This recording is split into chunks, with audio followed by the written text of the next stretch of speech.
제 채널에 다시 방문해 주셔서 감사합니다. 오늘 영상을 보시고 내용이 마음에 드신다면 좋아요만 부탁드리겠습니다. 그럼 시작하겠습니다. 동료와 함께 철로에서 작업을 하던 한 남성. 해당 작업은 매번 하는 일상적인 업무였기 때문에 두 사람은 큰 무리 없이 작업을 마무리해 간다. 그런데 그때 갑자기 무전을 통해 비명소리가 들려왔고 잠시 후 한 남성의 몸이 분리된다. 미국 텍사스주 존슨 카운티의 클레번. 이곳에 위치한 회사 그린브라이어는 해상바지선, 철도 차량 등 운송 서비스와 관련해 제조와 임대 등을 하고 있는 미국의 운송 제조 회사다. 그리고 이 그린브라이어에는 기차 수리공이자 교환원으로 일하고 있는 40세 트루먼 덩컨이라는 남자가 있는데 그는 철도 기술자였던 아버지와 할아버지 덕에 어린 시절부터 기차와 가깝게 지내왔고 이런 이유로 기차에 관심이 많아져 관련 업무를 직업으로 삼게 되었다. 2006년 6월 클레번에 위치한 건더슨 사우스 웨스트 철도 공장에서는 덩컨과 그의 동료가 함께 열차를 연결하는 작업을 하고 있었다. 작업의 순서는 한 사람이 열차를 이동시켜 접근을 하면 다른 한 사람이 다른 열차와 애들을 연결한 후 중앙에 잠금 장치를 끼워 열차를 연결하는 식이었고 이것은 아주 일반적이고 익숙한 작업이었다. 그렇게 덩컨의 동료 크리스토퍼가 열차를 이동시키고 있을 때 덩컨은 열차에 매달린 채로 통신 장비를 이용해 열차 사이의 간격을 얘기해주고 있었다. 그런데 그때 크리스토퍼가 천천히 열차를 이동시키고 있을 때 갑자기 통신 장비로부터 덩컨의 비명소리가 들렸다. 순간 열차에서 미끄러져 선로로 떨어진 덩컨은 열차에 매달린 채 뒷걸음질 빠져나오려 했는데 이 과정에서 밀려오는 열차에 발목이 걸렸고 차 밑에 바퀴 쪽으로 끌어당겨지듯 들어갔다.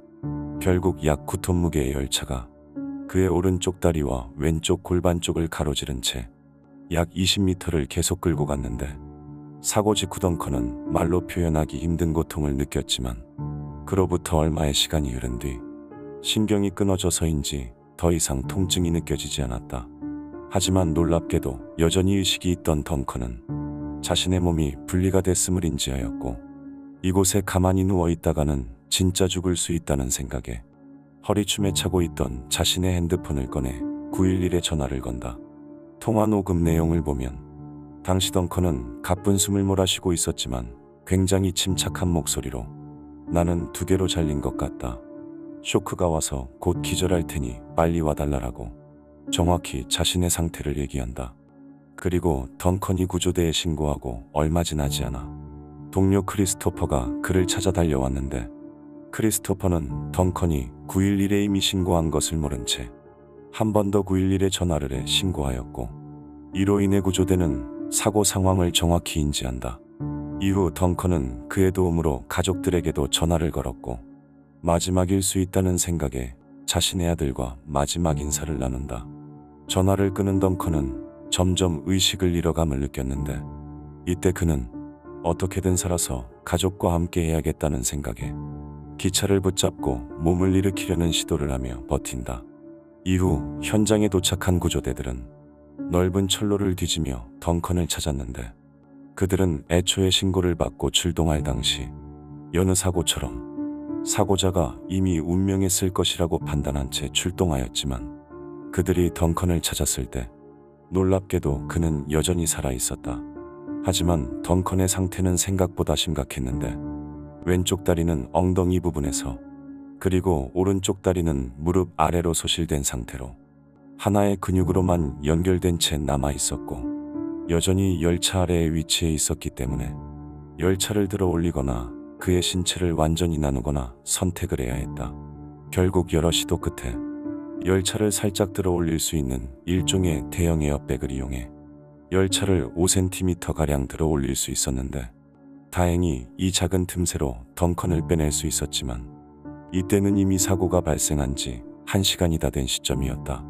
그리고 앞서 덩컨의 상태를 본 구조대는 그를 빠르게 이송하는 게 급선무였기 때문에 클레번 현장으로부터 약 80km 거리에 위치한 텍사스 포트워스 지역에 구급대에 헬기 요청을 해두었는데 당시 헬리콥터 구급대원이었던 제임스와 테레사는 이미 사고 후 시간이 많이 흐른 뒤였고 덩컨의 상태가 출혈이 많은 상황이었기 때문에 헬기로 이송을 하더라도 가망이 없을 것이라고 생각한 채 서둘러 사고 현장으로 날아온다. 두 사람이 헬기를 타고 사고 현장에 도착했을 때 분명 덩컨의 모습은 살아있는 게 이상할 정도로 상태가 좋지 않았는데 여전히 의식을 갖고 대화를 하고 있는 그의 모습에 두 사람은 굉장히 놀란다. 그의 한쪽 다리는 강철의 휠과 브레이크 사이에 있었고 다른 한쪽 다리는 바퀴와 차축 부품에 끼어 있었는데 약 1시간 동안의 구조작업으로 열차 밑에서 빠져나온 덩컨은 헬기에 탑승해 텍사스에 위치한 병원으로 이송된다. 병원 도착 후 덩컨은 약 3시간 동안 상처 부위에 있는 자갈, 흙, 풀 따위를 제거하였는데 놀랍게도 그의 몸은 기적에 가까울 정도로 상태가 좋았다. 열차에 의해 외상을 입은 부위가 굉장히 깔끔하게 단 하나의 층으로 제거되어 신장의 일부를 제외하고 신체 내의 장기들이 온전하였고 동시에 혈압이 낮아지면서 신체가 자동적으로 장기를 최대치로 보호하고 있었다. 이런 이유로 덩컨은 사고 직후 계속해서 의식을 갖고 버틸 수 있었고 더불어 가족을 만날 것이라는 강한 의지가 그를 버틸 수 있게 하였다. 사건 이후 그는 사건 발생 후 3주 동안 혼수 상태에 빠졌었지만 다행히 약 4개월간 이어진 입원 기간 동안 23회 이상의 수술을 받아 회복하였고 무사히 퇴원하여 가족의 품으로 돌아갔다. 그리고 덩컨은 사고 발생 이전부터 자신의 아이들과 함께 운동하길 좋아했는데 사고 발생 이후에도 축구를 하고 수영을 하며 아이들과 계속해서 함께 운동을 즐길 수 있게 되었고 스스로 집 앞마당에 잔디를 깎거나 특수 장비를 장착한 차량을 이용해 혼자 운전도 가능하게 되었다.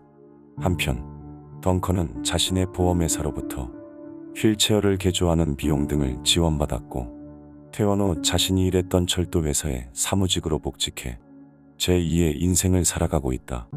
그리고 한 매체와의 인터뷰를 통해 절박한 상황에서 살아남기 위해서는 살고자 하는 의지가 가장 중요하다. 나는 그것이 많은 사람들에게 있어 삶과 죽음의 차이를 만드는 작은 차이라고 생각한다 라고 말하며 어려움을 겪고 있는 많은 사람들에게 귀감이 되었다.